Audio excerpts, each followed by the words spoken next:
Hey everyone, just having another live stream, and I'm going to be doing some editing. Feel free to stop in and say hi.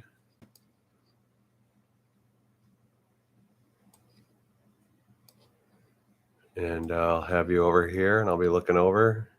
And thanks for helping me get this done.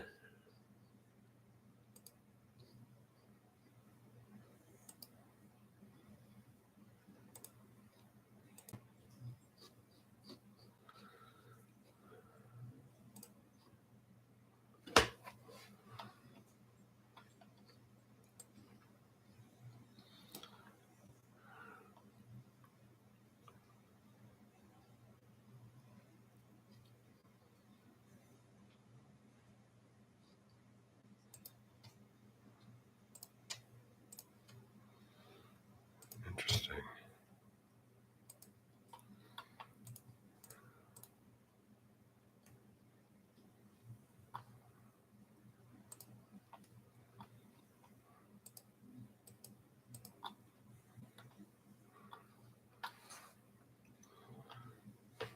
That seemed a little weird.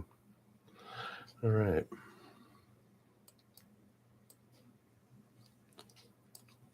Put that out there.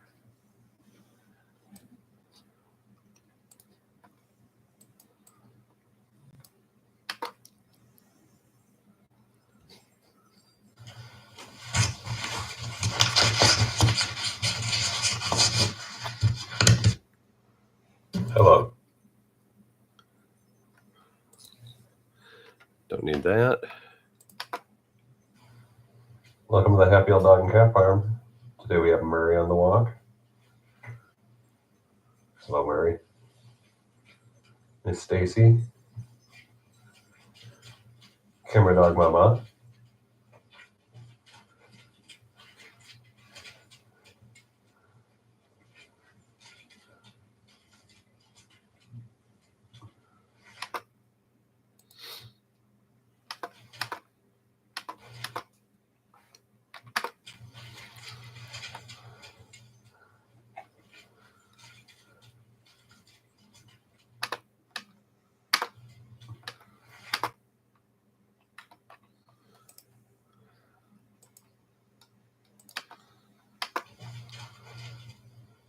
We also have little Bernie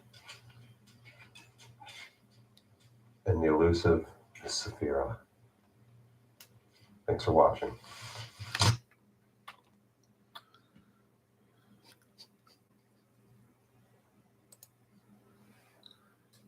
Hey, Knife Guy, how you doing? How's Lexi? She's pretty good. She's doing her best to stave off the cold. But not too many complaints from her. She's very self-reliant, actually. How are you doing?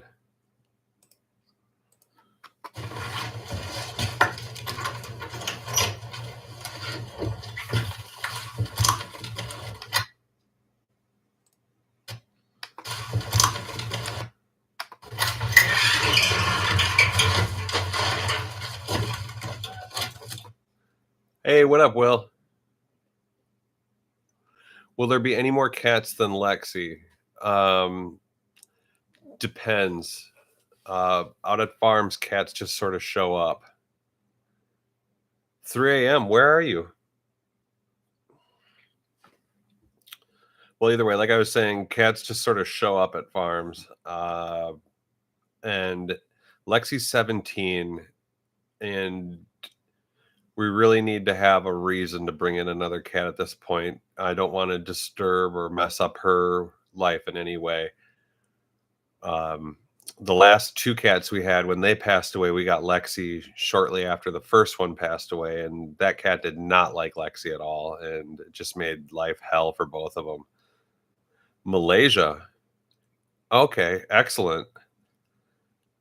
Gosh, I'd love to visit Malaysia one day. 3 a.m. over there, though. Wow. Well, thanks for coming in. I'm not going to hold it against you if you need to take off and go get some rest. Or are you up late partying? But as far as other cats, we have had like cats that sort of hang out around here. It would really require a cat needing to be here at this point. And other than that, yeah, exactly. You know what I'm talking about. And I mean, she's 17. You just can't really mess with too much of that. Um, but yeah, would I love to have another cat or two around here? Yeah, of course I would. If they're even half as cool as Lexi, I would love to have them around here. But we definitely have no problem with dogs. The dogs getting along. Actually, that's not necessarily 100% true either, but they seem to be easier and more adaptable to one another. Cats really tend to hold grudges against each other. Can anyway. Um, when we got Lexi, we basically just went to the pound and said, "Which cat have you had the longest?" And it was Lexi. So if we do, God forbid, time come for to replace Lexi, that's probably what we're gonna do is just go get the oldest cat at the pound and try to give him the good life. Will Hudson checking in. How you doing, man? Yo yo.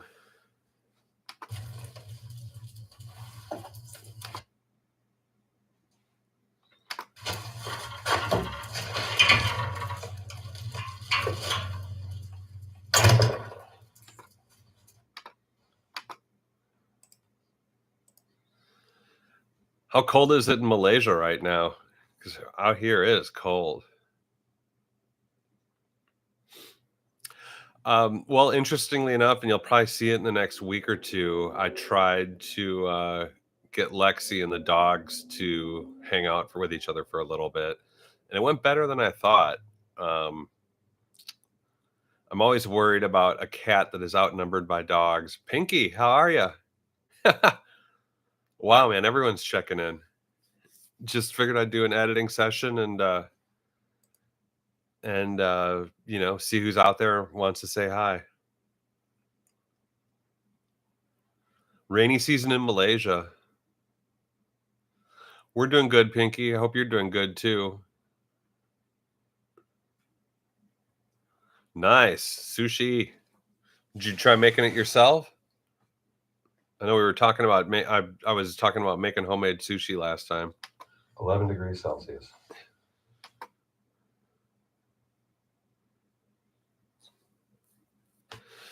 Apparently it's the rainy season in Malaysia right now. Oh, you bought it? That's cool. Will's never had sushi. Man, I gotta sushi for me the first time I had it was kind of like it's kind of like what I think appeals to people with the carnivore diet because you'd get just this massive boost of just raw protein. Oh, you got the vegan kind with the avocado and cucumber? Ooh, that's good too. That for me though, that's what really kicks sushi off of me is I would eat sushi and have so much energy afterwards. It's been a while since I've had sushi. I really been digging Korean sushi though lately. Knife guy. Yeah, knife guy. Why is your name knife guy? Are you a knife thrower? Watermelon spicy tuna. Wow. Convincing. I believe it.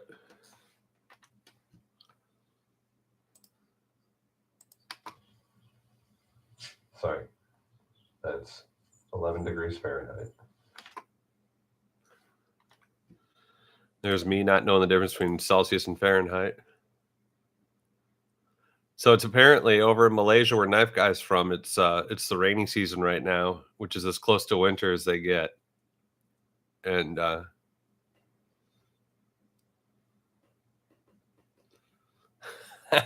he changed you to Knife Guy. That's hilarious.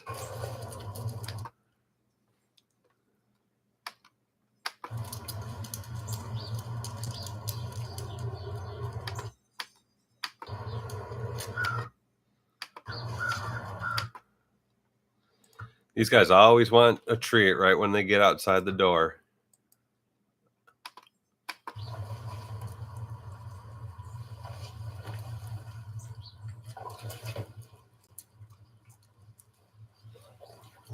I got Miss Stacy in her pink coat, little Murray in his plaid coat, Bernie, I mean, and then there's Wild Murray.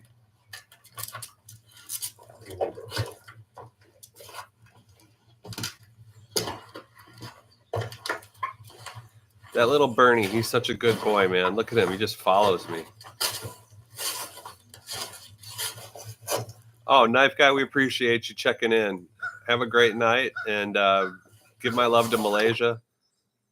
I wish there's more Malaysian restaurants in America. And yeah, sweet dreams, as Pinky says. I miss Pickles too, man. Pickles was a champ. Apparently, Pickles and Bernie used to get in fights together at the sanctuary. And after seeing how quickly Bernie will come in and try to steal other dogs' food, I get it. See you later, Knife Guy.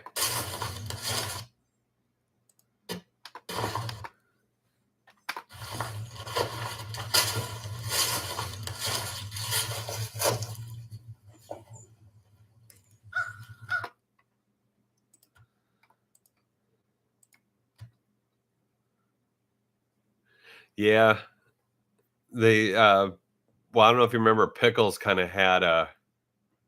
He would get a little angry. Like he didn't like Murray, and he didn't like Bernie. Yeah, honestly, a lot of the dogs came out of the same unit. Apparently, Stacy and Murray and Bernie and Pickles. Fairly certain Mama and Saphira and Matcha, if you remember old Matcha, they were part of that unit too. That's a dog I miss, Matcha. He was such a good boy.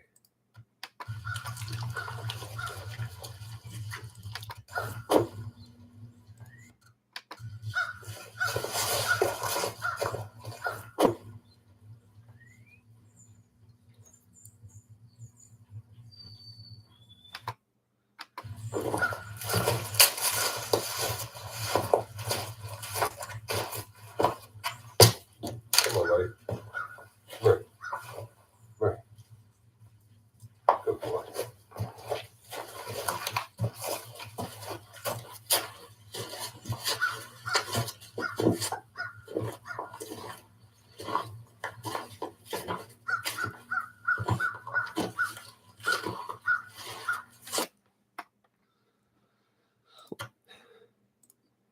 Murray's really been impressing me a lot lately.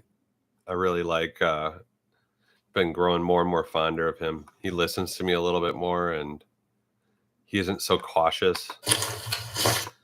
Where he doesn't think like everything's just a trick to get him, which is usually a problem with dementia with those guys. I think the farm is helping him a little bit. I know nothing really cures dementia, but the environment can definitely make it easier, and I feel like I'm doing a good job with him.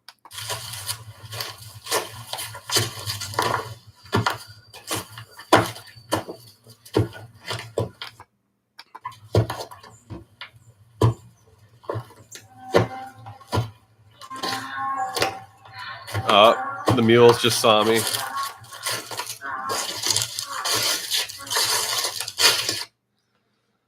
The second they see me, they give me a big old bellow. Past couple of days, I forgot to bring them I forgot to bring the carrots out, and oh my gosh, they do not like that. The goat's good. I saw the goat today actually when we were shooting. So like I usually shoot episodes on the weekends, and the goat was I had the goat show up today, and the two donkeys.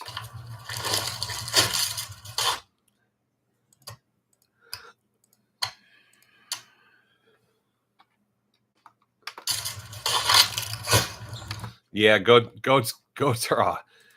can be awesome. They can be great. A friend of mine had a few goats that were just insane though. Like literally, like they were hell bent on just screwing with you, and not in a cool way. Like I would be out at her farm, and then I'd look over, and there would be the goat Cherry. Cherry was one of the goats, and it'd be like just standing on top of your car, just looking at you, and just like hoofing the top of your car. And you know, Cherry was a pretty funny goat, but at the same time, it was just they have the capability to really raise hell. I mean, they are the troublemakers of the farm. Mama. So yeah, Mama and Saphira went into surgery for dental cleaning this week, and they are not. There was a couple days there where they were just out of it. They were not having it. Um, Saphira had to have a bunch of teeth taken out. Mama, poor thing, she's been just whimpering and crying from all the meds she's been on. Yeah, this was a situation where their teeth had never been cleaned, and it was time for intervention. So it was had to have teeth removed, etc. They had to go under um, surgical procedure. My old black lab Bruce, I had to have it done for him, and he had to get a bunch of teeth taken out, and that was like $600. I remember that. And then he could only eat out of one side of his mouth after that.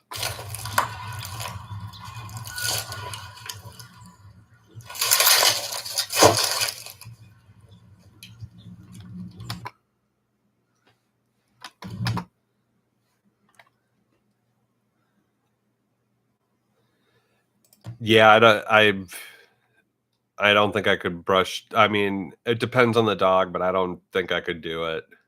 It really seems like you like a lot of times have to have them under.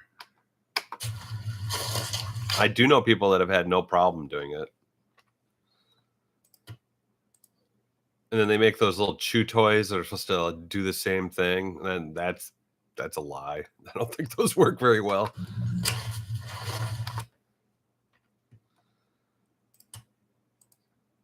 And Stacy is in her 4th week of chemotherapy, and it's like it's not even affecting her. I've been really proud of her, how well she's been doing. Excuse me, I got blow my nose. Sorry, guys.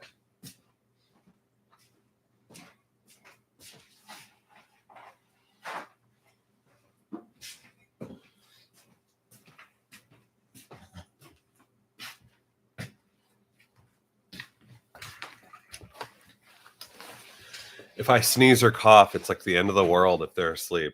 Saphira will jump up like I beat her, and act like literally a bomb just went off. I mean, I try not to blow my nose too loud, but you know, it even woke up Stacy too. Here, let me see. Yeah, they were all passed out. There you go. Stacy sprung up.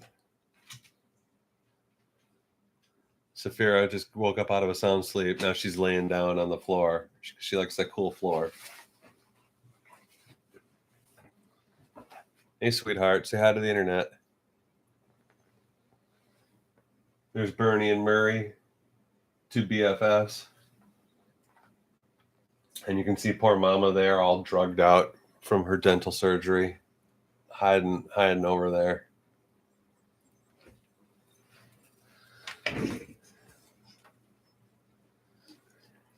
Yeah.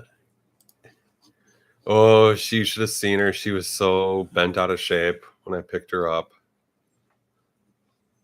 When I picked her up from the sanctuary.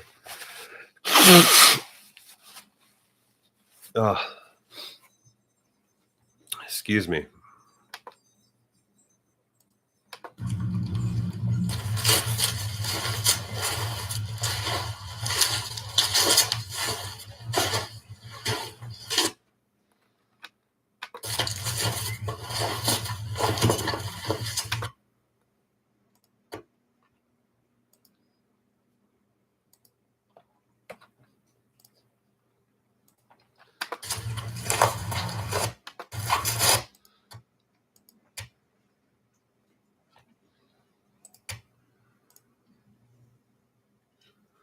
You gonna take a nap? I don't blame you. How's it down in Florida? Is it a little chilly down there?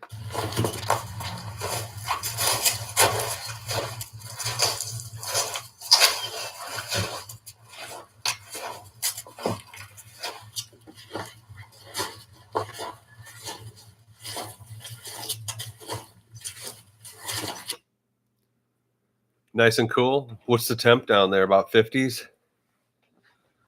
I've always heard that, Southern Florida winters are 2 weeks of 50-degree weather.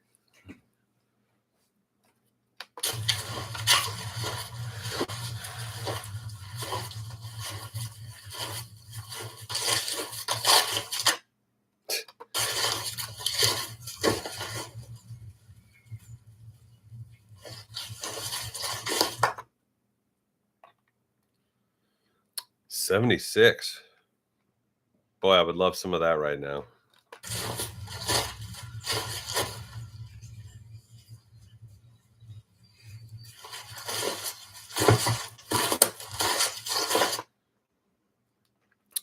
Yeah, rain always makes me feel tired, and I don't know what it is. I was talking about it last time, but I don't know what it is about cold weather that just makes me wanna eat. It's so weird. I got such a freaking hunger, so it's just like, I don't get it. I don't get why I feel like I need to eat twice as much food and calories just because it's cold out. I don't feel like I'm expelling any extra energy.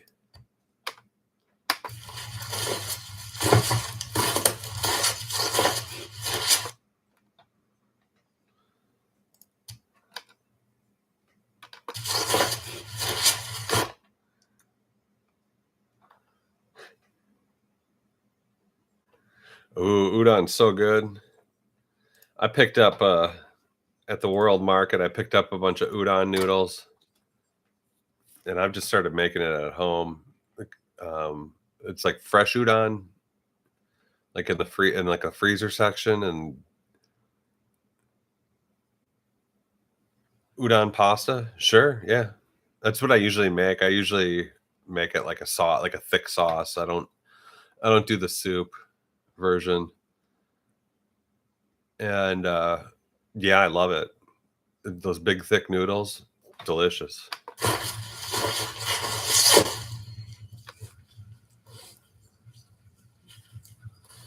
A little burny.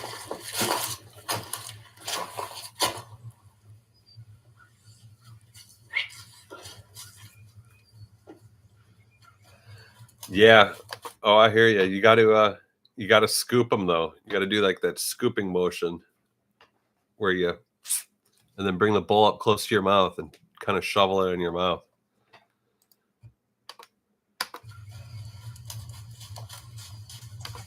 Aw, Saphira, my little wolf. I never thought I'd have a little wolf. I love I'm so in love with all these dogs. It's all like it's all like dogs I would dreamed of having. I mean, not too long ago, it was there was a situation where I didn't even think I was going to have a dog, have dogs because I feel like I wouldn't have had the place to host them correctly. I didn't want to have an apartment dog, but man, just stare at just even right now, it's like these dogs are they're beautiful.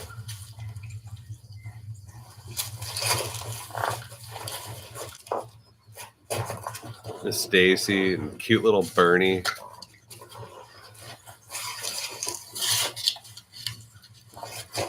Mama.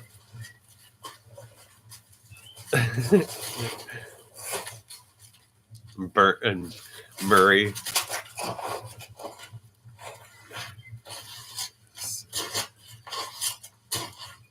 They're such good dogs.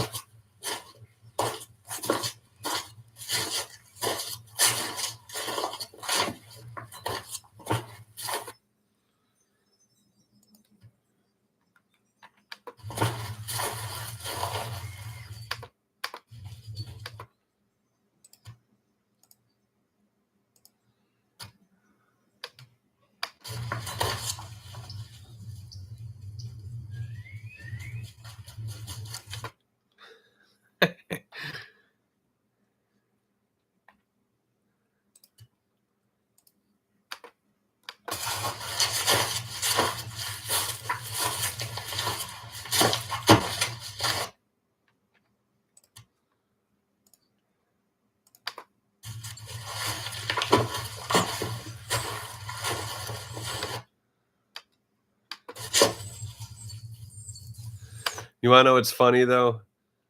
YouTube does not care about dogs. At least my quote unquote algorithm. Um, YouTube's just recently has an AI title generation and like an idea generator. It's called like YouTube Inspiration. And I've been going to it to kind of like help me with title ideas for videos. Every time I use the word dog, it says very low interest.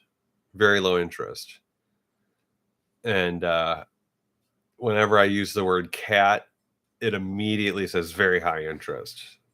So it's interesting, the happy old dog and cat farm that a majority of the channel's interest is with Lexi. And when you look at like the view ratings, Lexi's videos get into the thousands, and these guys just sort of languish. But I don't care.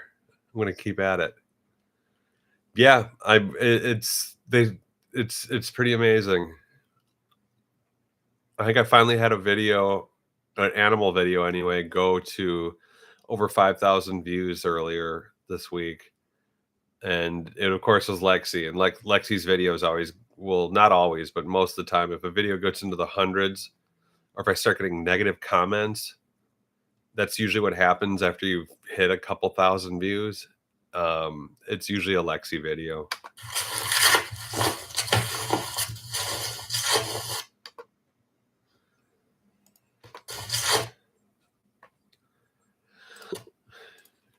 But yeah, some folks like dogs, some folks like cats, but it seems like a lot more people like cats. I guess what I'm saying is I bet this channel would be 2 or 3 times as popular already if it was just the happy old cat farm.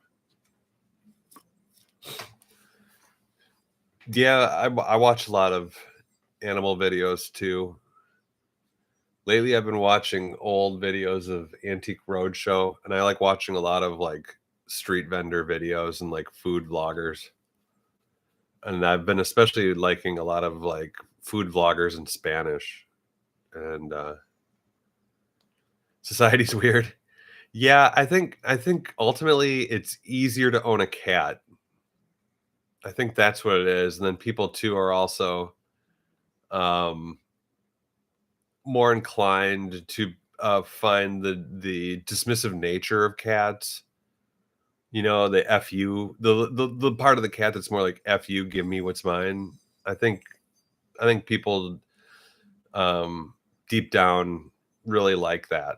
And dogs are more just supplicating and want to just pure straight love. I just feel like that appeals to fewer people than when a cat just being like, whatever, give you what's mine. I love you because you hate me. A little bit, yeah, kind of. I think there's a little bit of that, like, how a cat's just gonna push something off a ledge, like, oh, you like this? Clip, you know, and maybe it just appeals to the darker sense of the soul, perhaps. Um, Personally, I love them both.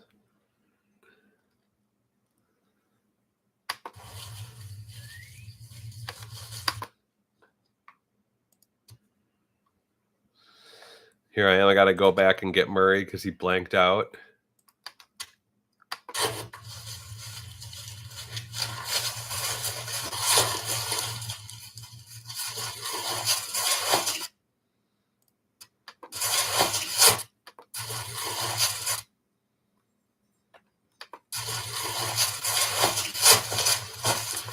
Oh, I will say though, I think puppies override that. Like if you have if I just had a bunch of like little cute puppies bipping around like in a basket or something, That seems to be nearly as popular as cats. But I think everyone loves kittens and puppies anyway. It's just whenever I go to YouTube and look at like the top ranked or the animal videos with the most views, it's always like cute puppies. Granny Paula, how are you? Um, I'm on week 1 of 5-HTP, Granny. Thanks for the recommendation. I don't know if it's working too well. I'm still hungry as a dog.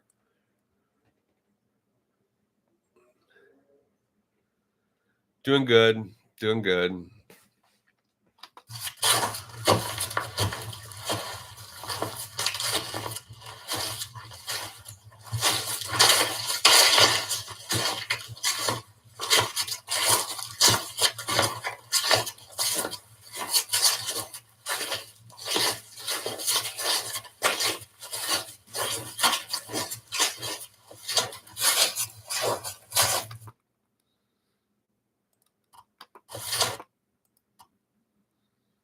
Wow, I got all 4 of them in that shot for that long. That's huge.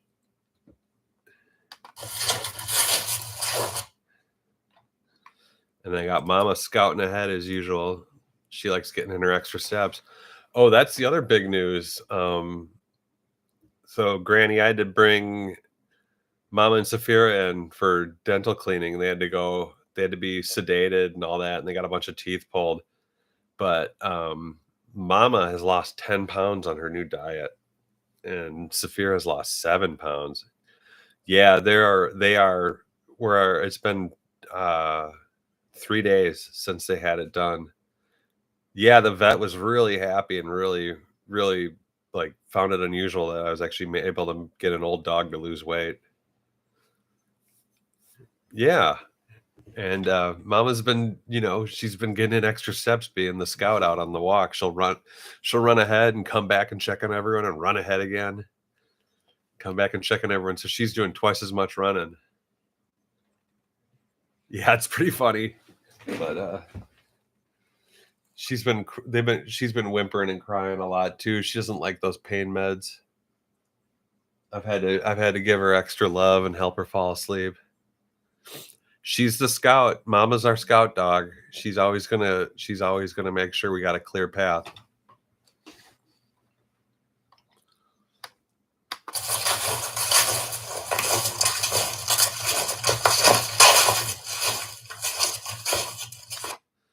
The new diet is Purina OM, which is overweight management. And apparently it just makes them feel fuller. And I was also told to put green beans in with their food. And Safira likes the green beans. Mama hates the green beans. I'm not sure. I'm not sure what the difference is between OM. They were on low fat, Purina low fat at that. And then the OM, I guess, just fills them up.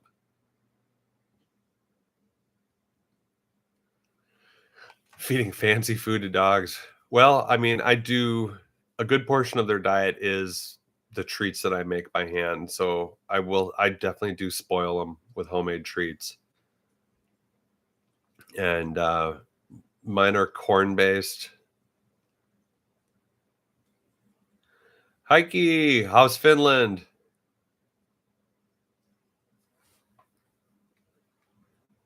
Actually, I did give them little bits of beef last night. I cut up a fatty bit of beef and cooked it down, and was giving them little chunks.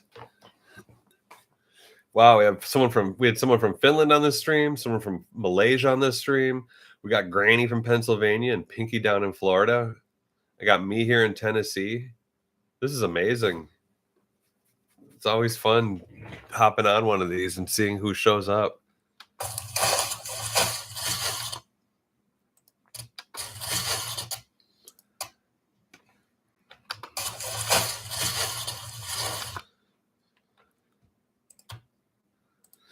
And Will, where did you say you were? Or I'm not sure if Will told me where he was from. I feel like you did, but I can't remember. Sorry, man.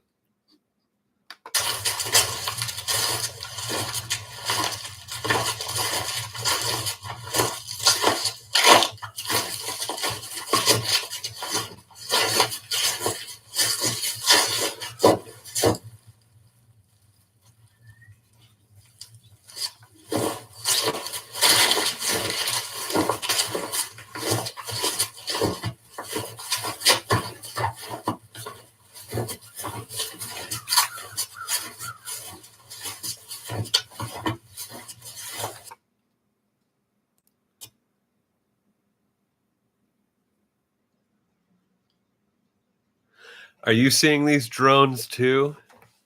I'm wondering if I'm wondering if all these drones, I mean, they have lights on them.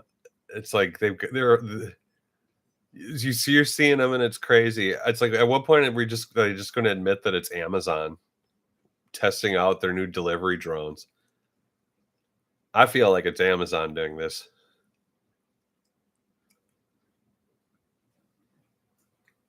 Hey, how about they caught that HMO assassin in Altoona, Pennsylvania, of all places? I mean, why would there be lights on these things if they're actual spy drones? That's the only thing I'm wondering about. It just doesn't make sense.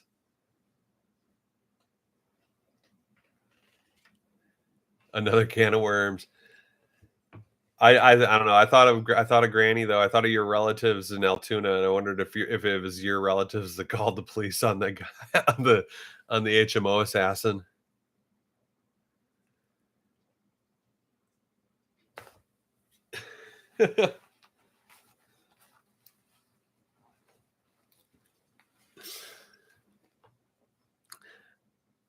I mean, these are drones you can see from the sky. They have lights on them, so they're obviously concerned about some form of FAA regulation, right? OPA.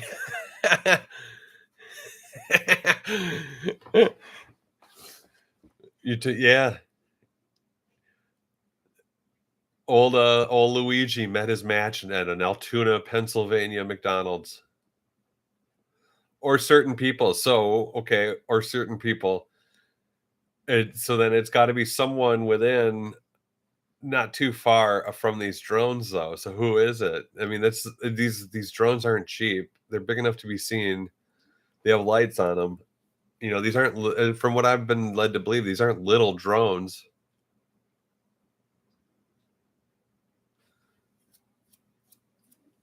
Well, she should have called the tip line instead of 911. Yeah, she didn't do it. She did it for no reason, and it's like, whoa, boy, shock. I'm it's like that's why I'm just sort of like I'm just not a fan of ratting anyone out. Ah, you were playing Mario Kart with Luigi. You know, I think I was too. So, um, interestingly enough, I've heard that dude has gotten a ton of people are donating money for his legal defense, even though his family's loaded.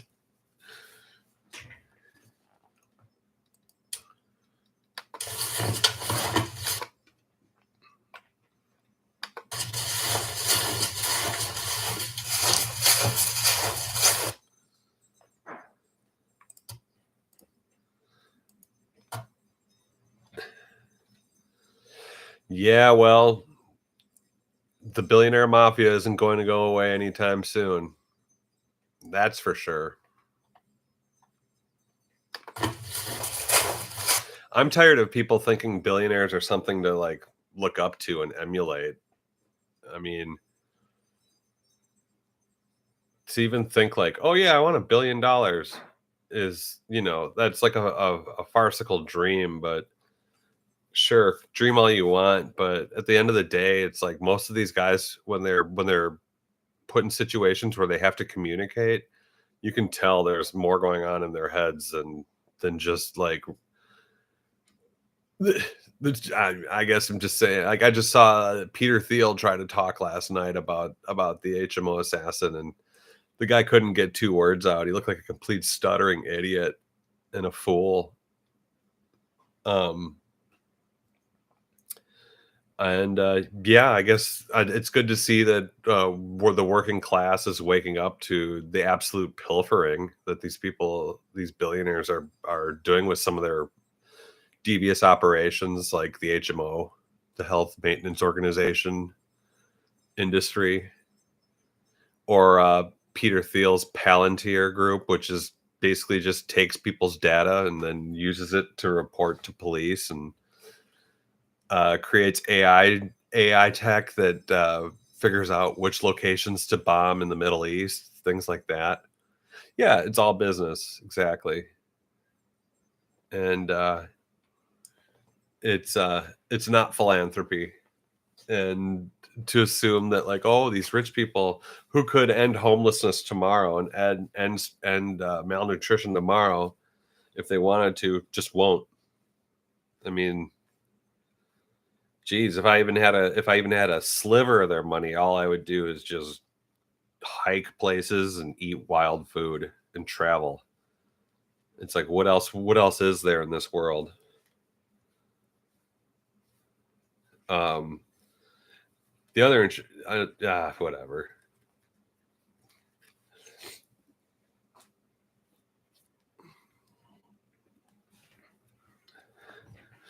Yeah, I would be giving it all away too. It's unethical to freaking hoard that much money. I mean, it's the paradox of the dragon. I mean, that's the real paradox of the dragon, which is the dragon hoarded wealth and then realized that even though he had all the wealth, he was still alone and still miserable. And it's like, what else do you need? There it is. There it is. I mean, it's like that's centuries old. The whole concept of the dragon being this unstoppable, unbeatable force that everyone's terrified of, and now you have all the riches in your dragon's lair. Yeah, I think it's more they're more just like broken toys, really. That's how I look at it. I mean, honestly, like look at Elon Musk try to not be a dork. Give him like let him talk for 1 minute. He'll just turn into a giant dork. And you just sit there and wonder, like, does this guy have real friends? And the answer is probably no. He probably doesn't have a real friend to save his life. There's also the fact that he all of a sudden, like the day after the shootings, he's walking around with this kid around his neck, like in business meetings, acting like, oh, it's just me and my son. And it's like, dude has 11 kids. He ignores most of them. And now all of a sudden, after CEO gets offed, he's got his kid as a human meat shield around his neck. That's kind of weird. And it's like, say what you want. Like, oh, he's just spending time with his kid. It's like, no. I follow his daughter Vivian on Threads. She's actually a really cool chick. And I feel sorry that she had to have that goofball as a father.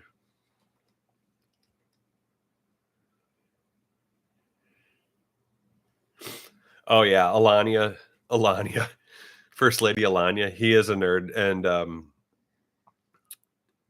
it's funny too because a lot of people were saying like there's a lot of investigations out on him, and a lot of like the FEC, the Federal Exchange Commission,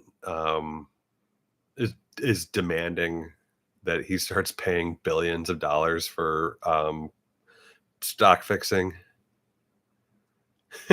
Someone pull his underwear over his head. Someone already has. I'm sure that's happened to him. There's no way that couldn't have happened. Yeah, Granny, have a farm. Exactly. It's just if I feel like a lot of these guys just need to go out in the middle of nowhere and stay there. Um, there's no ethical billionaire, and that includes Taylor Swift. Sorry. Like there's there's this one guy who gave away nearly everything. Like he made like 2 or 3 billion, and he realized it really quick and kept his perspective and gave it all away. Like by the time he died, he had barely less than $1 million. Yeah, I mean, there's just not a lot to say about someone that's willing to hold on to that much money. You're literally in a world where people are starving. You don't need, there's nothing else to say. Nothing.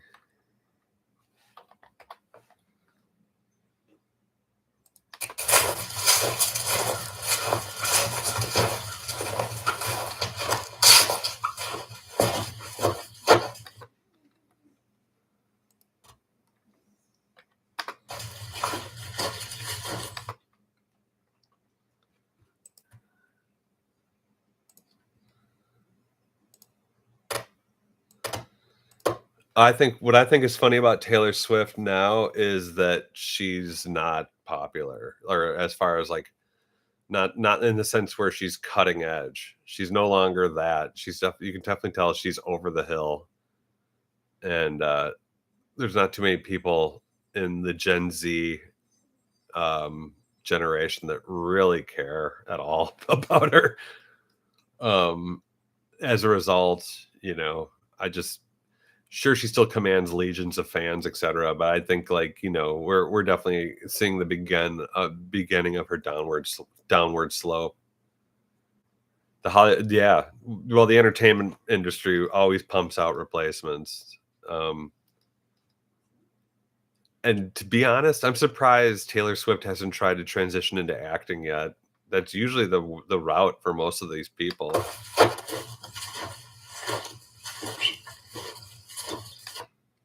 Look at that cute little dog, Bernie.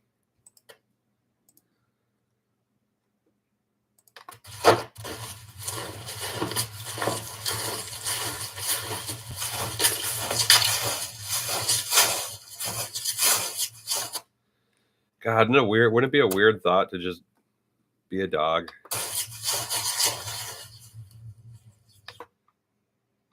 Gosh, imagine being a dog in this world. You're just sort of like at the whims of people being nice to you.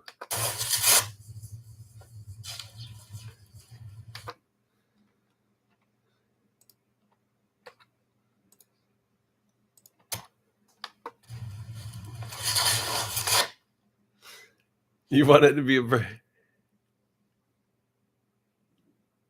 Olivia Rodrigo. Let me take a look at her. Is it just the new blonde?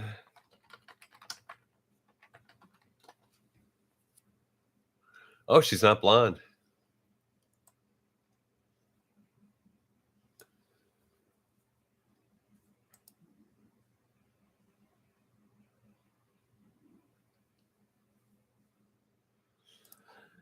Yeah, pop stars. I just saw her. I've never even heard of her. Um, I'm glad that it's someone that's Latina. That's cool. I mean, to be honest, it's when you hear about like live performances that just sound insane. They're always happening in like shows with half a million people showing up.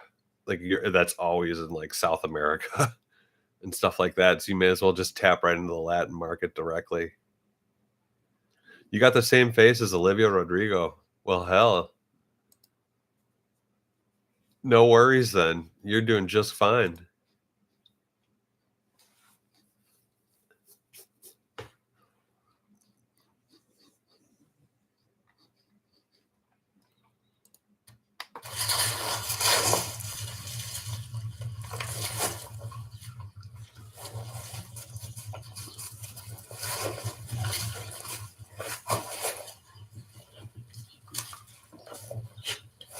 Oh, Murray.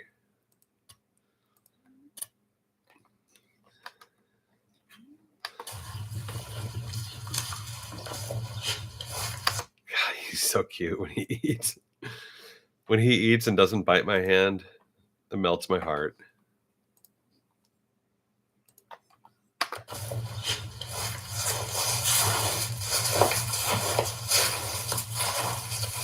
Oh, he puts his foot up like like Lexi. Oh, it's funny, man. A lot of my issues with shaky camera work are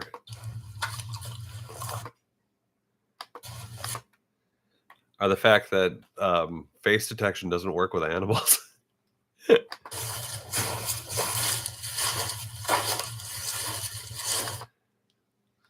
That, and I'm trying to walk and do this up and film upside down, and behind me.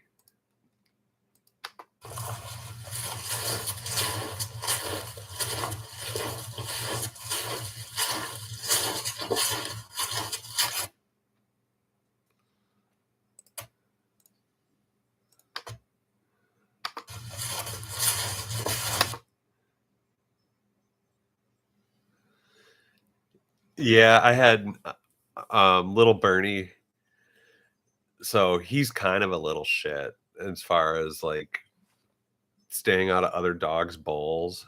And I finally had to like pick him up and kind of discipline him a little bit. And he tried biting me, and it was like it was kind of cute. It barely hurt. I barely felt it. And you could tell he was only half into it.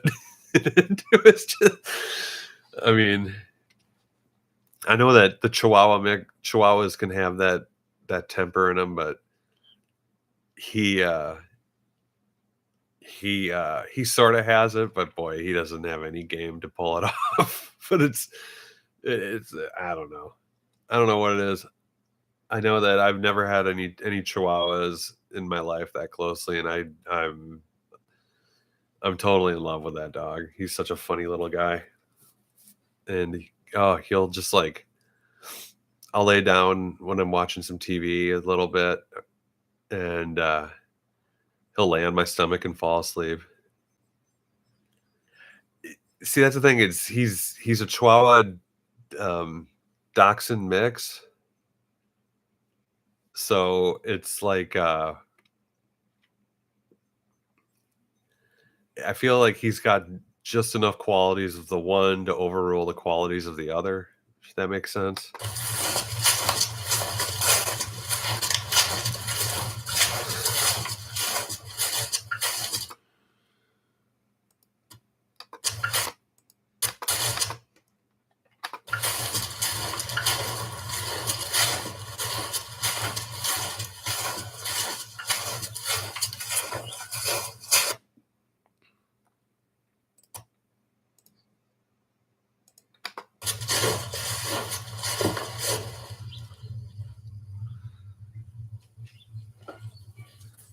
Oh, look at him coming in. Top speed.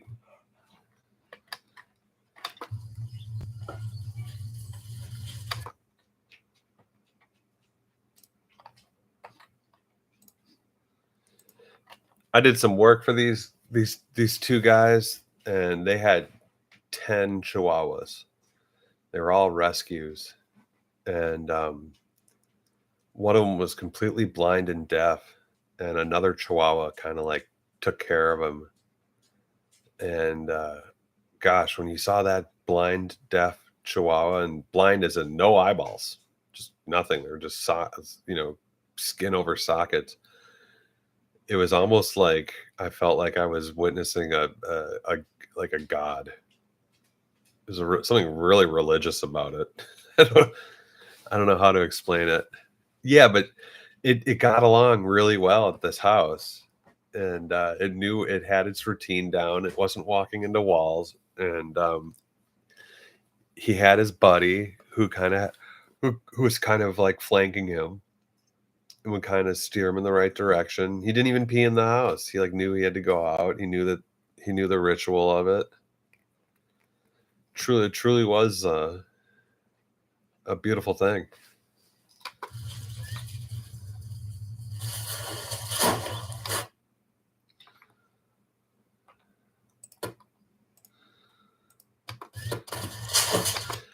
Could I deal with a blind dog here? I don't know. I don't know if I could handle that. Uh, I guess if I had to, I would definitely try. But you know, could he find the dog door and not get himself into trouble? Like, I still worry that like Bernie won't be able to get back in if he goes outside at night, and he'll stay up all night while I'm asleep and end up dying and stuff like that. But he's a very capable little dog.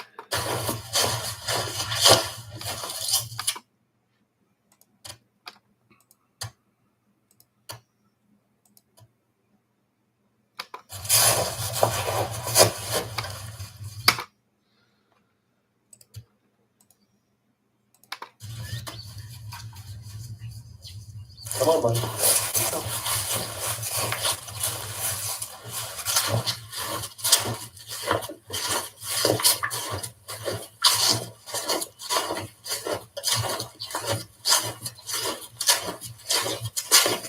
Wow, I got so many shots with these guys.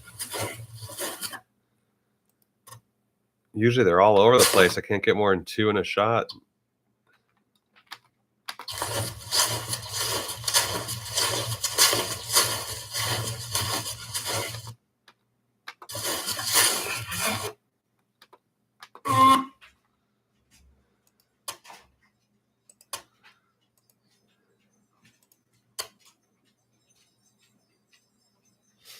Oh, well, right on. No worries, Pinky. I'm just, I'm here doing work, and I put very low expectations on anyone. So I appreciate you participating and hanging out. You're a cool chick. Thanks a lot. And I love it when people come in and say hi and blip in and out. I don't expect anyone to be here 24/7. I mean, what I'm doing ultimately is probably boring for some people anyway. I'm not exactly offering like a food tour of Malaysia or something cool like that.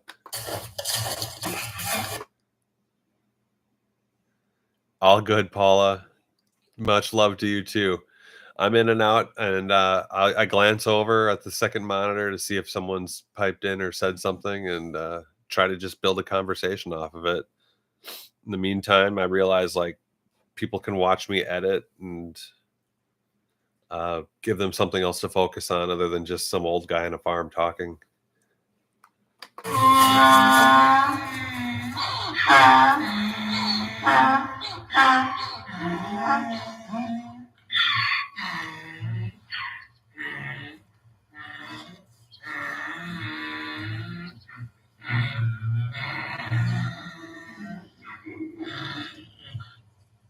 Wow, that was impressive.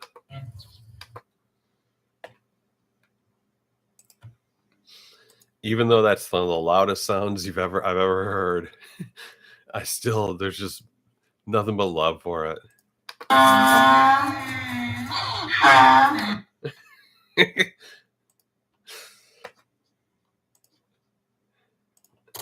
They're such sweethearts too.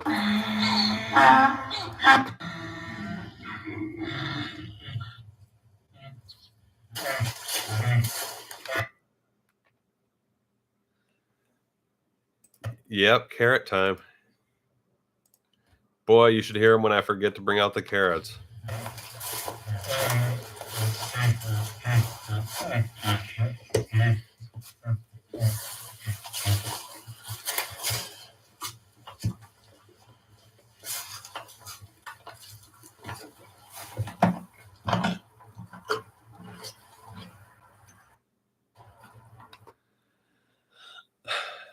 Oh, hey, Steel Thought. Nice to see you. Voices are nice. Hikey. Yeah. What am I editing with? I am editing with a program. It's a freeware program called Shotcut. It's a pretty good one. I use Kden Live for my shorts, and Shotcut for my final edits on most of the episodes. I don't like. Excuse me. I'm an open source guy. I run an Ubuntu, my system's on Ubuntu. I don't use Windows or Macintosh operating systems. I don't use Adobe. Um, uh, Other than that, this gets the job done. I'm not looking to, do like special effects and crap like that. And, honestly, most of the YouTube editing I see, and I watch too much YouTube at this point and pay too much attention to editing and camera work. This is more than enough. Oh, thanks, man. I've been trying to like read up and study editing too, and there is very little out there for people like to do about editing. Yeah, it's a thing, I probably spend about 90 minutes a day editing, and that's just, something I put on myself. Maybe one day someone will pay me to do it. Um, in the meantime, I'm sure editing can get vastly more complicated than what I'm doing, but um thank you though. I appreciate it. You just, like in with this specifically, what I'm trying to do is create a narrative that moves along. Like you can only have a dog sit there and stare at the ground for so long before people are going to disengage from it. And yeah, it's about feeling too, but it's so you're using motion and imagery in conjunction with each other to develop a narrative, whether it's spoken or not. So it's like, do you need to see the 3 to 5 minutes it takes me to get the dogs to come up to just the bottom of the little hill by the greenhouse? It's like, no, not really, because there's not a lot going on. They're all just sort of meandering around. Thanks, Granny.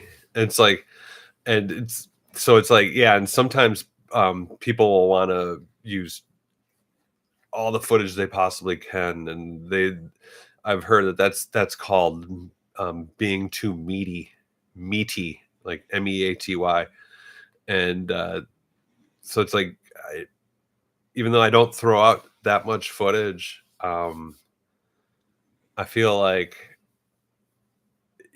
sometimes you're better off cutting it than not cutting it. And I look at the average view times on my videos, and the longer episodes at most people engage with, it seems like they get to the first line of commercials and just shut down. So it's like I don't really have people watching 100% of my videos. And apparently on YouTube that is the goal, but I'm also realizing like I'm not really concerned about what people are thinking about my videos in the first week. Um, I'm building a library that's going to be there forever. Well, as long as YouTube exists anyway. And I'm kind of looking at it like that, kind of like with my old band, I wasn't really concerned with what people thought about us at the moment, knowing that like, well, there's going to be this material out there, and in 15 or 20 years, somebody's going to say, hey, what was that? That was awesome. And I realized like that's what's cool about creative stuff, is that it's around for future generations. My sanctuary vlog, yeah, people, and it's I'm not half-assing this. I care about all this, and I realize that what will ultimately prevail creatively is genuine content. Like there's no show going on here. The show is life, and why I don't need to amp that up because life is already beautiful enough. And this content creates itself. I also like what I'm doing because I don't have to worry about, you know, people that try to go viral by just saying stupid crap and acting stupid and being stupid, or trying to pilfer other content. Like now that everything's monetized, I have to agree to all this crap, like to make sure I'm not using anything copywritten material, and they want to make sure of all this and all that. And I have no issues with that. I have no issues with racy subjects or, triggering subject matter. It's just animals being animals, and the content builds itself. One rude person chased you. Was it the content creator who did that, or is it another fan?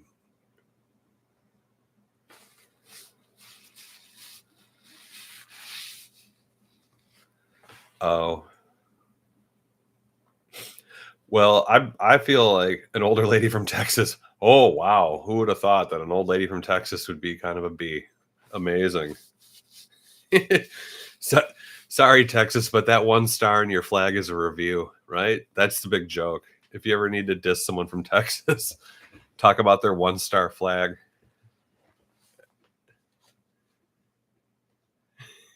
I have a lot of friends from Texas. My heart goes out to them. And I've also driven through Texas more than once, and I gotta say, I feel sorry for them. Like 99% of them, I can only imagine. It's talk. pretty devoid in culture, if you ask me. I mean, driving through Western Texas is just this like loop. Every 15 miles, every 15 to 30 miles, there's some town, and you can just tell they were all developed based off of trucking routes and like how far trucks could make it like in the 1930s. And you're just coming into some lame town, and there'll be some every building is vinyl sided, and there's going to be a Walmart, there's going to be a McDonald's, there's going to be some plastic church, and there's going to be a gun range, and then just move on to the next one, and that's it. That's it. That's all there was. It was just flat and boring and horrible. David Lynch. Yeah, I mean, I think the only thing more helpless than driving through that would have to be growing up in it.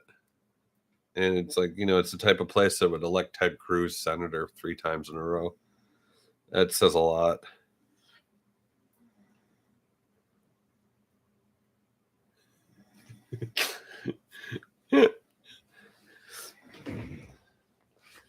Check this out. I got a full sleeping pack here. Oh, little Bernie's awake.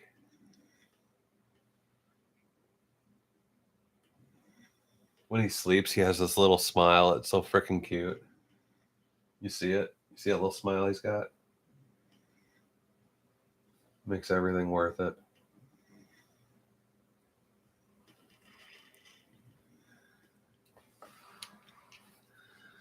You've got your grand dog is what kind of grand dog do you have?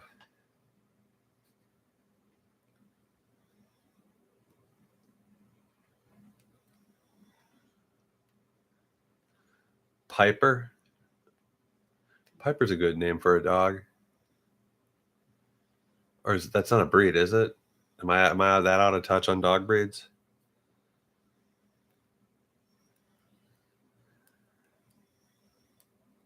Oh, awesome. I love mutts. Piper's a cool name.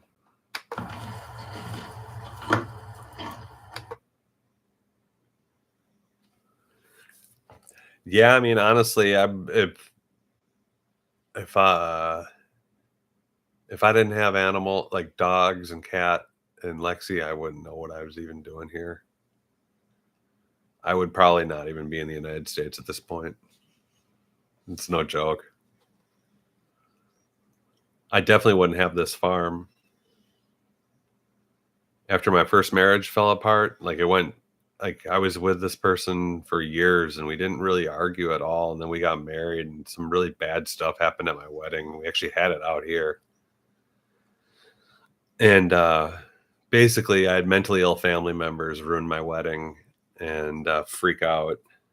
And we're talking like the bad kind of mentally ill. And once that happened, my partner just, shut down on me. And and at that point we had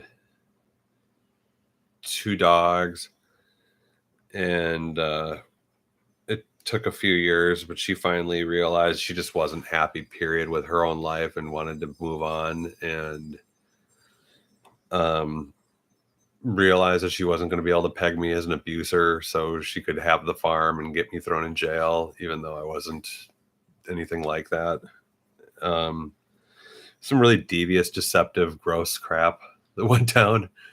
And, she didn't know any better. She didn't really have any capabilities in her life to handle that in a healthy fashion. So I just had to stay firm and love my animals. But by the time she left, I had four dogs that I had to take care of on my own. And if I didn't have those dogs, I probably would have barely been at this farm. Those dogs kept me sane, kept me normal enough, kept me lucid, kept me active. And yeah, they saved my life. Uh, at that point, it was so bizarre. We had been together for 8 years and never argued, never got in a fight, and just loved the hell out of each other. And then a switch flipped, and I went and got counseling, and my psychologist figured out what the deal was in about 10 minutes and told me. And I realized there's really no path to this. And just realized at this point that, like, she was actually using the animals as a tool to create pain. And that's the thing that I was really angry about. Like, how dare she do that? And she didn't know, she had no other options. Um, but she's ended up becoming a really cool enough person. And she worked with dog rescues for years after we were divorced, and um, probably did much more than I've ever done for animals. So I would say she's made up for it 100 times over. Your cat saved your life, you think? No, your cat saved your life. You can just say it. Um, but yeah, it's weird. I remember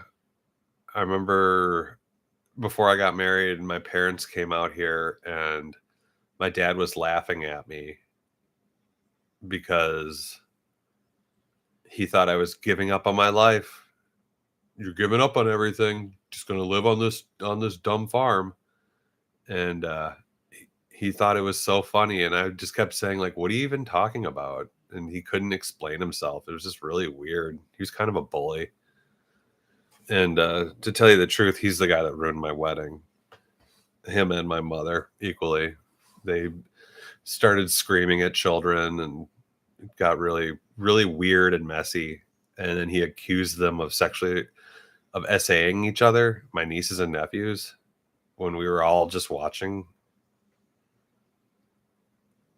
Yeah, I mean, as a result of that, all I came to terms with was that, oh, my father's dying, because he was just nothing he was saying made any sense. And my then wife uh, realized, like, wow, am I going to be with this guy for 30 years and he's going to turn into that? And which is unfair, but I get it. I mean, honestly, I can't defend a single thing that dude did. He really went out of his way to try to just ruin every one of his children's weddings.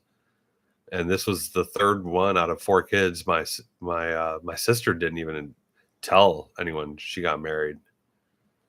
And yeah, I just had a weird old mentally ill father who who had an unfulfilling life, and but kept wanting to brag that his life was amazing. And he had borderline personality disorder. He is histrionic. He would scream at really inappropriate times in public, scream at my mother, scream at us.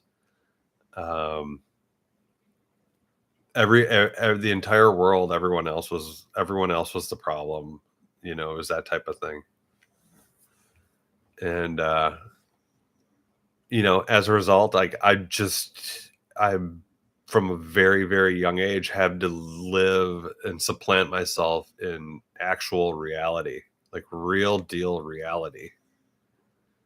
I don't have the benefits of being able to metamagically wish my way out of situations. I have to live within them, and there's no other way around it. And that's the result of my upbringing. And for people to just say, like, well, why can't you just pretend like nothing ever happened and we can just enjoy our time now? And it's just like, well, because you still haven't gotten any help, and your mask will slip off at a moment's notice. And why do I want to be around that? So it's about setting boundaries at this point in my life, and really rallying around people who truly do love me in a healthy way. And unfortunately, that just wasn't really present for me and my family. It was a very transactional upbringing. We were put to work at a very young age, and we were made to contribute to our upbringing. And even though it wasn't really necessary, it was more of their choice to do that, because apparently it builds character. And all it really did for me was cause me to lose complete respect for them because they were just vicious, rude, evil people the second things didn't go their way, even slightly.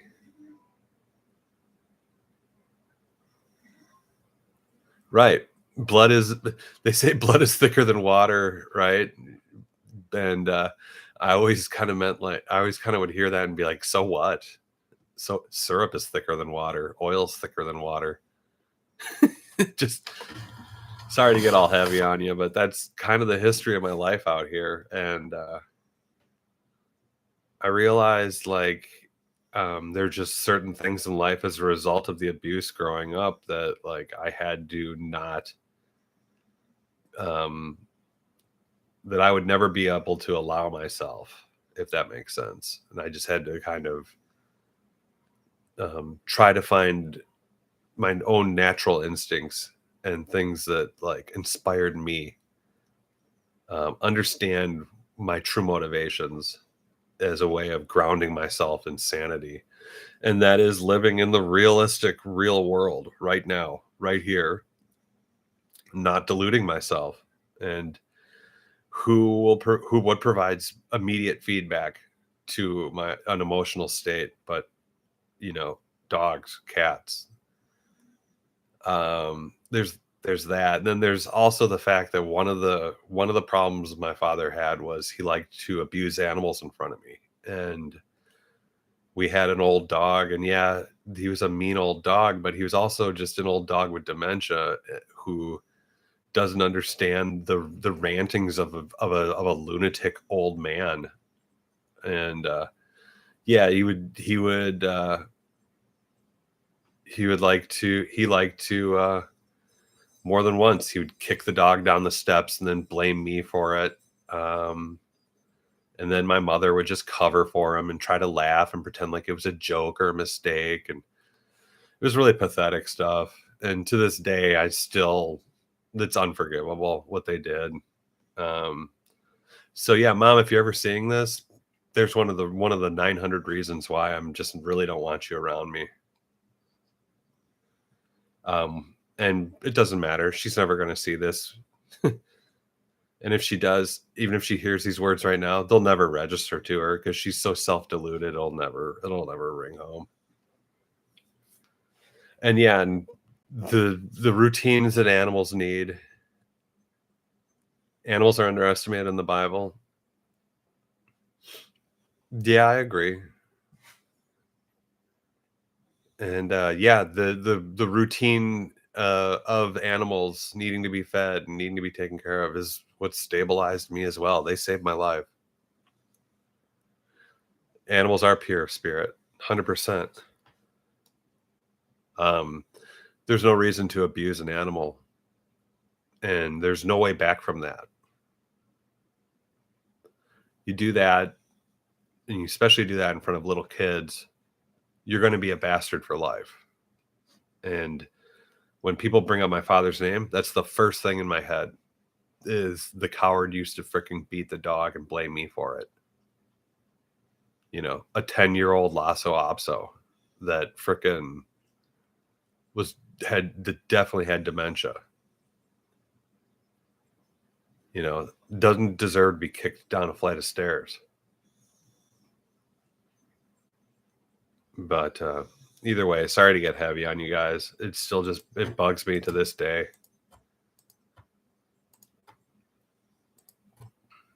And people ask like, "Oh, you're so good with animals. Why are you so loving and kind to animals?" And it's just like, and it's just like, well, I feel like I'm paying the penance for being my father's son. A lot of it. Superhero. I'm no superhero.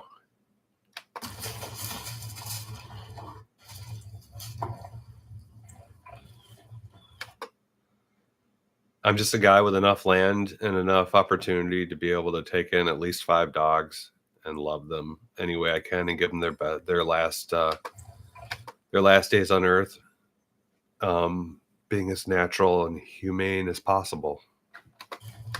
Something I was never offered.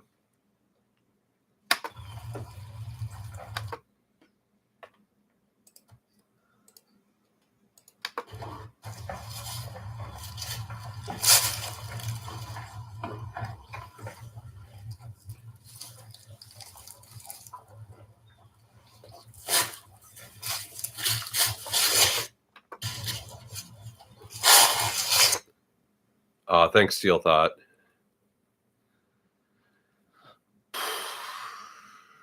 Yeah, I mean, we know what we know now, right? Um,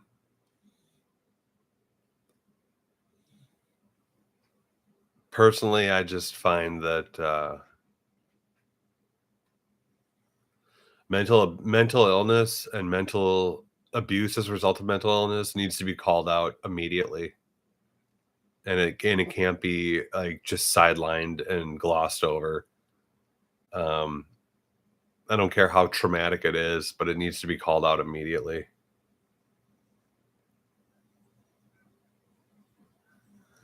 Well, to be honest, I don't. I am the face of this channel, but I have a huge support from my wife, Mary. So she worked in emergency veterinary medicine for 10 years, and she kind of carries the same ghosts. Hers are more on an institutional level as far as just treatment of animals, but she for years she was in the emergency room dealing with just the dumbest people in the world and their poor animals. And gosh, like stories where you just can't even, I mean, you can't even figure out who to be mad at. It's like, oh, this couple came in and their schizophrenic son lit the dog on fire and burnt down the whole house. It's like, I wouldn't even know how to process that. Or like, Mary would have to, okay, before you can go home, these 10 animals have to be put to sleep. Things like that. Like, it makes sense why so many veterinarians self delete. And yeah, I couldn't have gotten this far without her, and as far as what I'm doing right now. And she's the one that told me about old friends and told me, like, after you know the dogs I had started passing away, and I'm swimming in credit card debt and my heart's just broken and empty. She tells me about old friends and how, like, oh, they'll pay for the medical care, and they'll pay for the food. I'm just blew my mind. And like, just the dental care on those two dogs would have been, like, this week would have been into and over $1,500 probably at this point. So um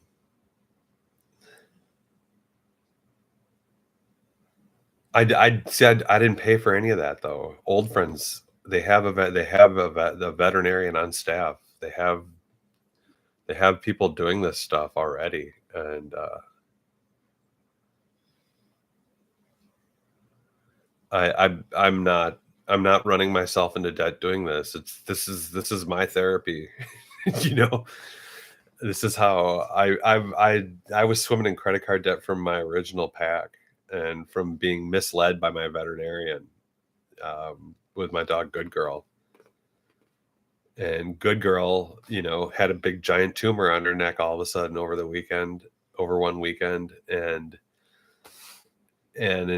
got worse and worse. And instead of saying, "Hey, it's time," they said, "Oh, we'll take her down to the emergency room, and they'll put her in the ICU." And 6 days later, my credit card's maxed out, and the last thing I wanted to do after that was, you know that my credit was extended and I couldn't freaking pay for any emergencies. And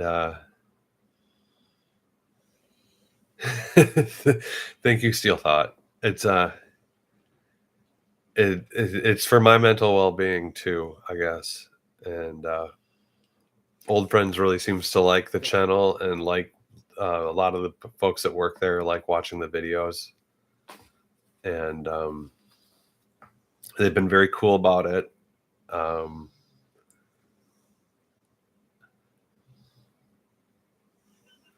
right. But luckily now I can have the best of both worlds. I'm paying down my card, and I still get to have a bunch of gorgeous dogs. Granted, I have to be ready that any one of them could die at any moment, but at this point, I've got a great support network with Mary, and I've got a much different approach to it. I realize that, yes, you can save some dogs, but when you have a tumor the size of a softball on a neck, it's probably time to be realistic. And I'm still floored that my veterinarian wasn't more straightforward with me about all of that. It was really freaking pathetic. And I'm glad I don't go to them anymore. I don't have to, because now I have old friends. I just go there. And but yeah, I have friends who are swimming thousands and thousands of dollars in debt for their animals. And yeah, oh yeah, a lot wiser now. But it's hard when you have a dog for 13 years, and then all of a sudden they crash out overnight.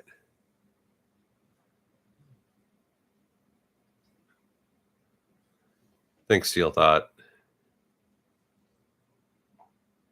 We are all learning every step of the way, and that's why I'm always amazed at people with mental illness who just keep making the same mistake over and over and over and over and over again.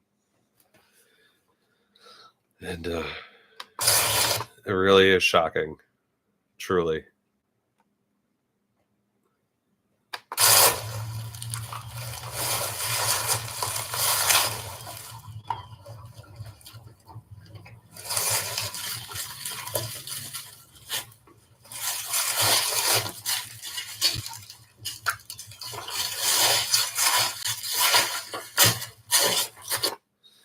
Yeah, I think in my situation, I was fortunate enough to find the opportunity in my life to just get hundreds of miles away from the dysfunction.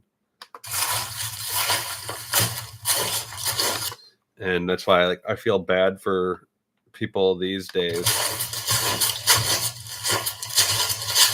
who are stuck in their situations and can't get out of them. Because I feel like to a greater extent, that's what probably happened to to my parents. I feel like they were conditioned post World War whatever two or whatever to like have kids immediately and build the population back up and not move anywhere. You can't heal the environment that made you sick. I agree. But I feel like all they had to do back in those days was just sign up and just start having kids, and they're going to get a home loan and all that, and everything's going to fix itself. And at that point, the only thing they were offered was church or whatever.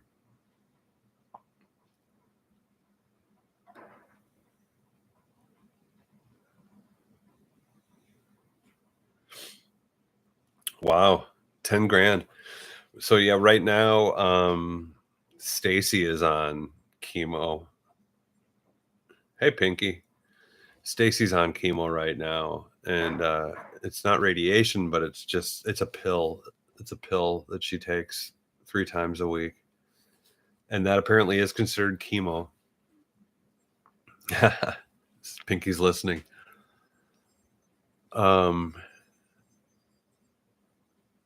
And yeah, 10K. Oof. Anything's possible, I guess. Anything's possible, it seems like, because right now, Stacy, it's like, even if you look at the videos, you can't even tell she's in chemo. Uh-oh.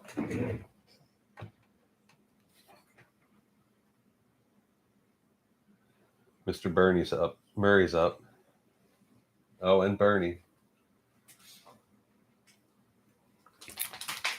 Give me a second. I'm going to show these guys outside. Whenever they just wake up, I need to open the door and remind them that they go outside to pee, or else they start doing it inside. Come on, Murph.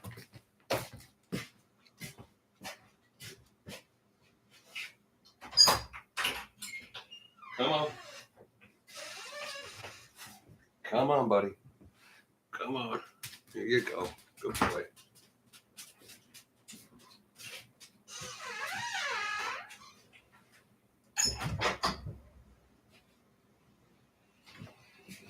Whew.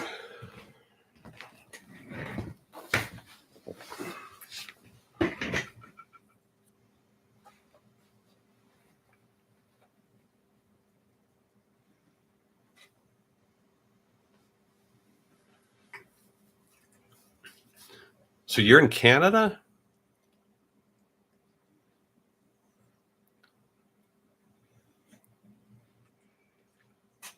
On the Pulse with Silky.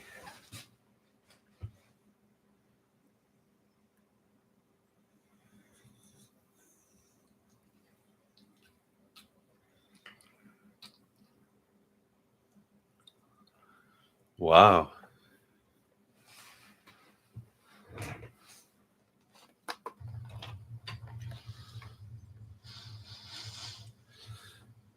Oh, I finally got the camera on Mama. Ah.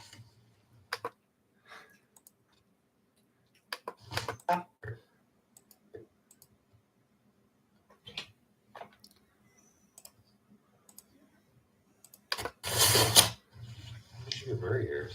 Ah.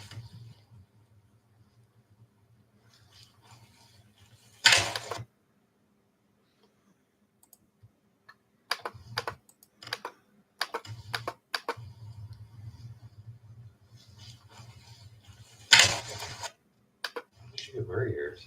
Ah.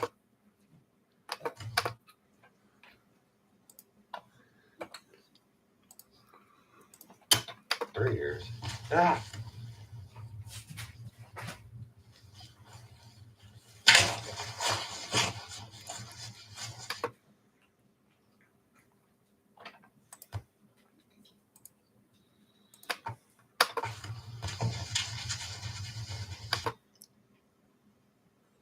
They travel from Canada to Washington State, or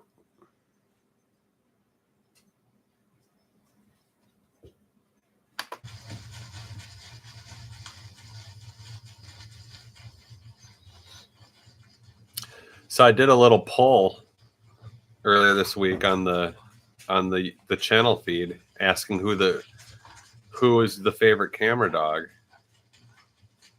And to my surprise, Mama, who we're seeing right here, ended up winning the poll.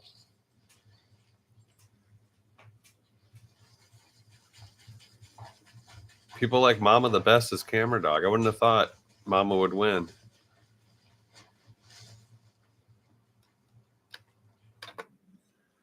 She is the boss.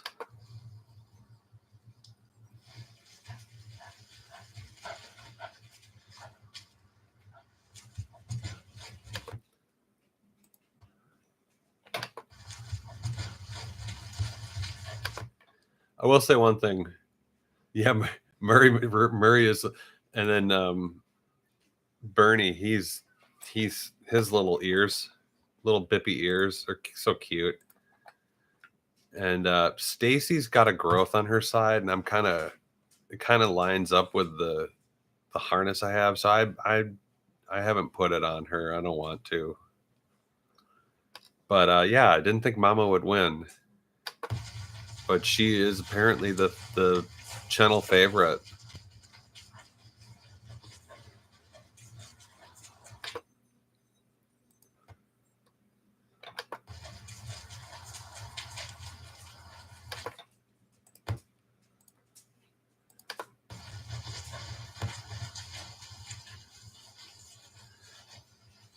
She has good moves, and you know what? She doesn't follow me. A lot of them will just follow me. And I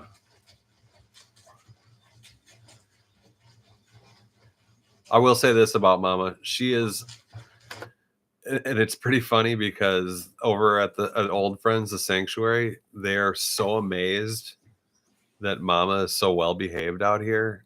And when I bring her to the Old Friends, like I brought her in for the dental work, she hates it there. She literally hates it. And it's funny because she's perfect. She's a perfect dog. She listens. She's cute.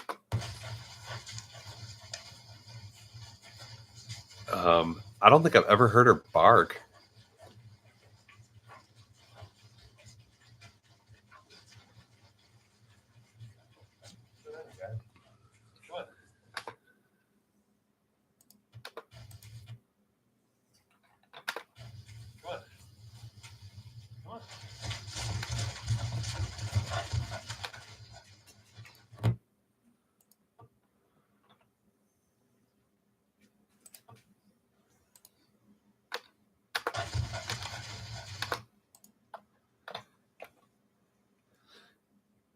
Hey, how about this? Any ideas on what kind of dog you think Mama is?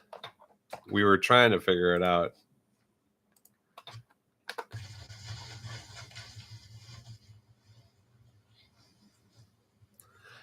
And yeah, she does. She has her job. She's our scout. She's the scout for all the walks.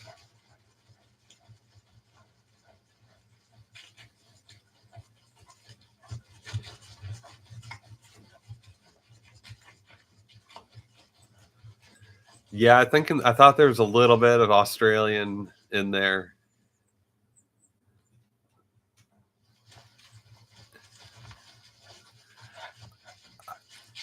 Yeah, not sure.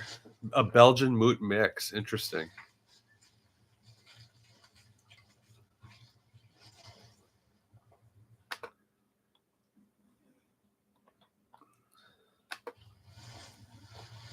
I will say the hoarder that had so like initially Matcha, Mama, and Safira came from a hoarding situation, and apparently they had 10 dogs. And it seemed like whoever it was very interested in miniatures. It's like, you know, you had Safira, um a mini husky, Matcha. He wasn't really a mini beagle, but he had a Australian blue beagle. And then Mama, she's definitely a mini something.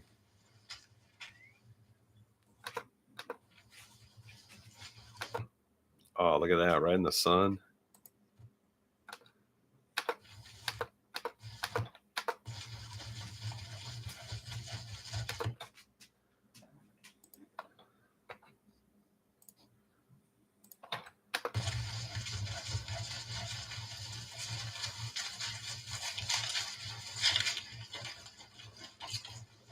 Tennessee Diva. Well, that goes without saying. All my girls are Tennessee Divas. I will say, if there's a queen out here, she's it.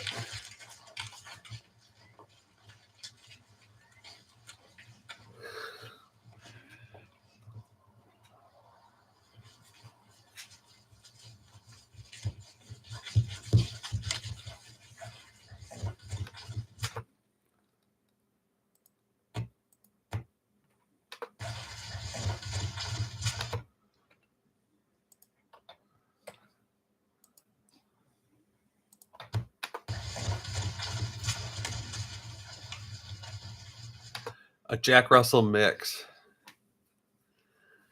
Yeah, I was thinking about that for Stacy.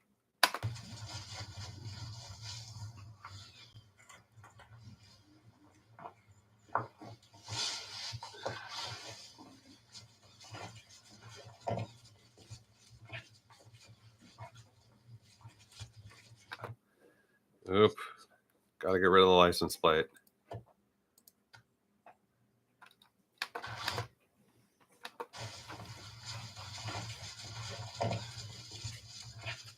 That's always the one thing I've been told is never broadcast your license plate on YouTube.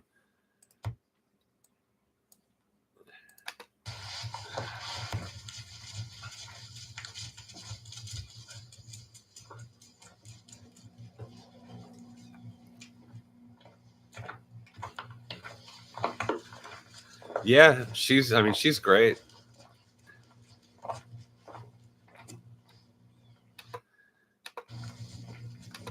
Murray's always a bit of a wild character with the camera. In fact, he's broken my camera my camera's been broken a couple times, and it's usually because of Murray.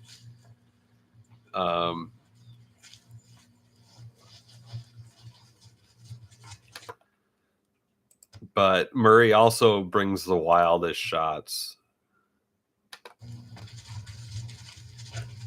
Come on. Here.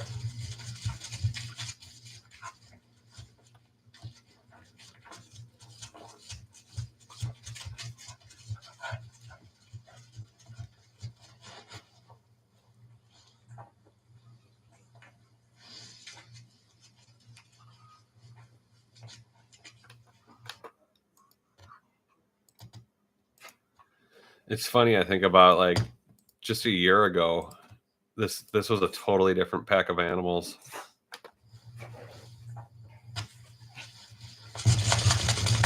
Oh, classic. And it all started with Bruce, my big old black lab, just slowly walking around with that camera on. That was just a year ago.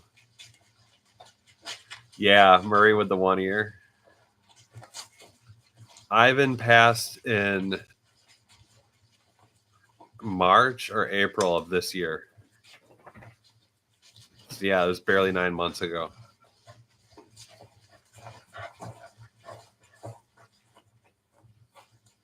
Wait, is that right? I believe so. It was earlier this year.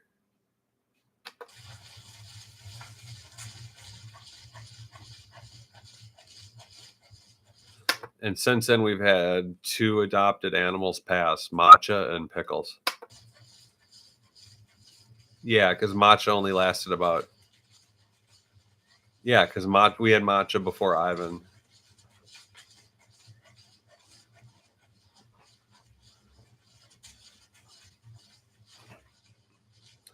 Bruce is so awesome. God, I love that dog so much. I always wanted a big old black dog, and boy, he was it, man. Ah, Murray stayed that one out. Oh yeah, and I may as well be a homeless person. Look at me.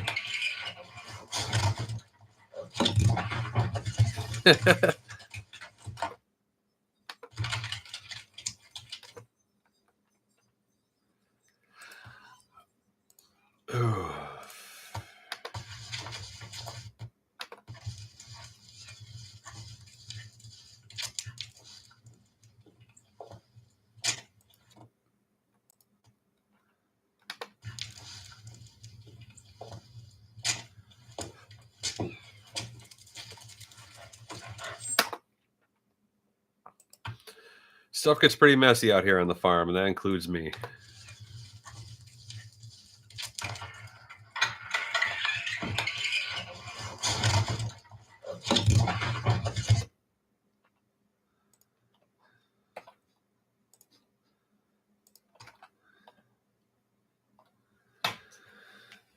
Bruce, yeah. Gosh, what a great dog. Bruce always brought the calm. He was always the chill. Thanks, Granny. Yeah, these days it's been so cold out here. I'm glad I can't believe I realized that I had a wood stove hidden away. And now we have it out in this room here, which is the coldest room in the house. And it's been a lot nicer. Your Bruce's name Brody. Yeah, that's right. I remember that now. Boy, black labs that are really chill really do affect people. Yeah. Let's see. Oh, well, maybe we got this guy who wants to say hi.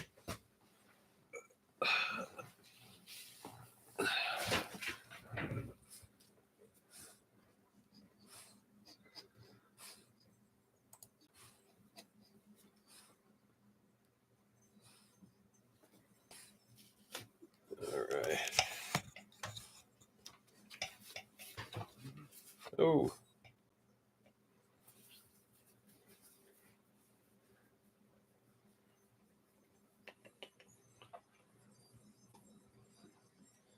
This is my new Bruce.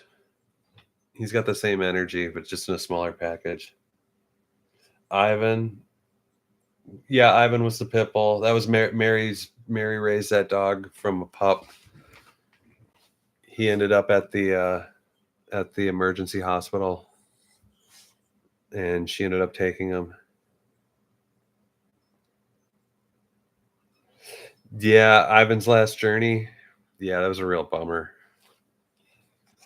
It had been 6 months of watching him slowly decline, and Mary was so unsure of herself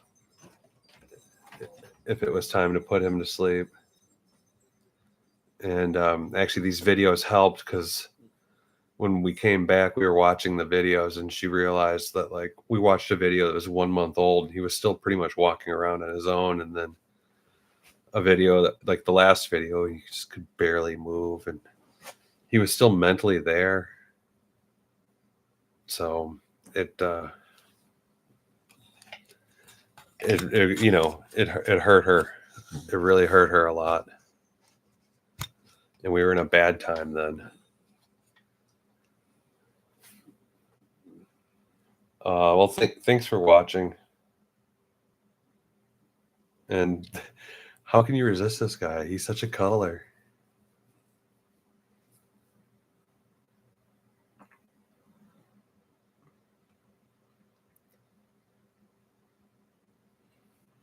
Well, let's see. How long have this been going on for? I guess it doesn't tell. I can't see a timer. You see that little smile he gets?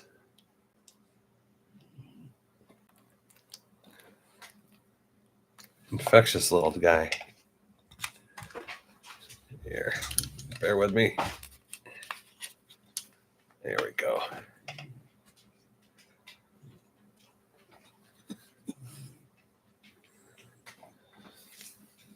$108. Look at that. Sorry. Poison ivy in December. Nothing like it.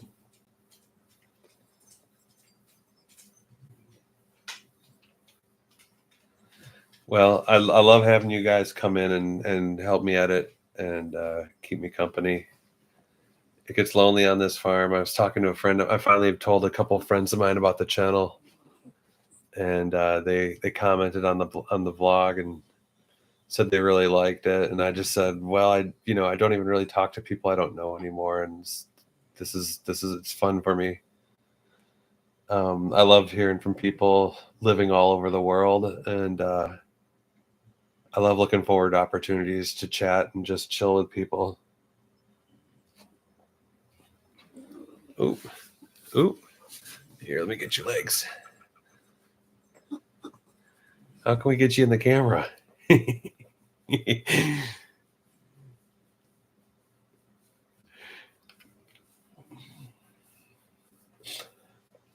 2.35K.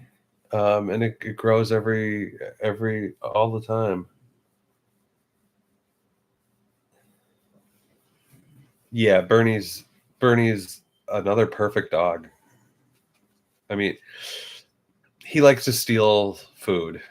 He likes to get into other animals' food, which is, not the worst. But as far as fitting in at the farm, he's a perfect guy.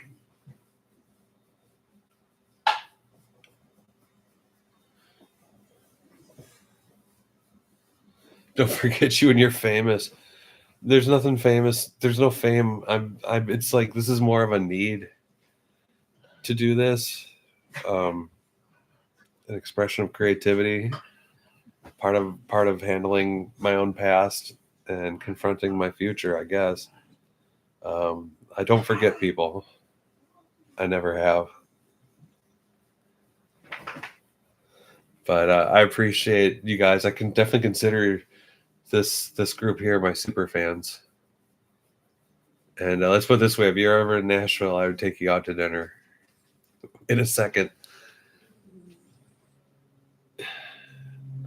And if we really become really good friends, I'd even cook for you.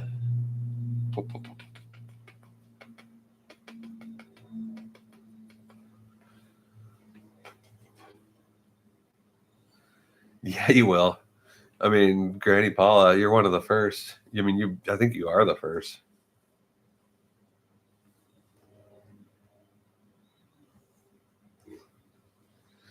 Yeah, it's the one thing about animal people. It's like you can pretty much trust them all. Uh, Almost. I know a couple of weirdos. You'll take cooking? You got it. What's your favorite thing to eat? I've been cooking since I've been 6.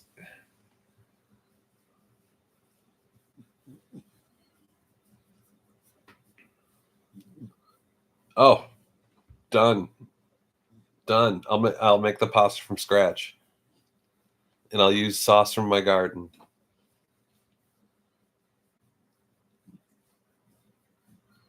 I'll Yes, we'll have fermented veggies, sauce from the garden. I'll make the pasta from scratch.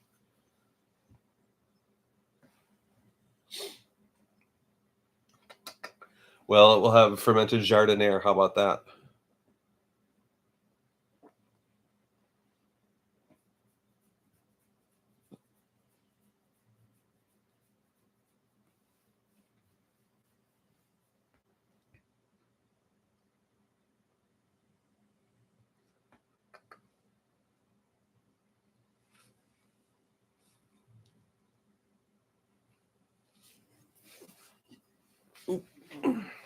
You comfy?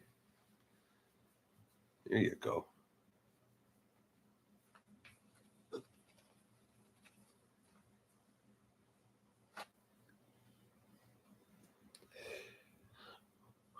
Well, you guys have always been great, and I really appreciate it.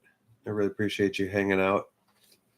And my feet are freezing, and I gotta go cut some wood before it gets too cold out. Don't want this guy freezing in the middle of the night.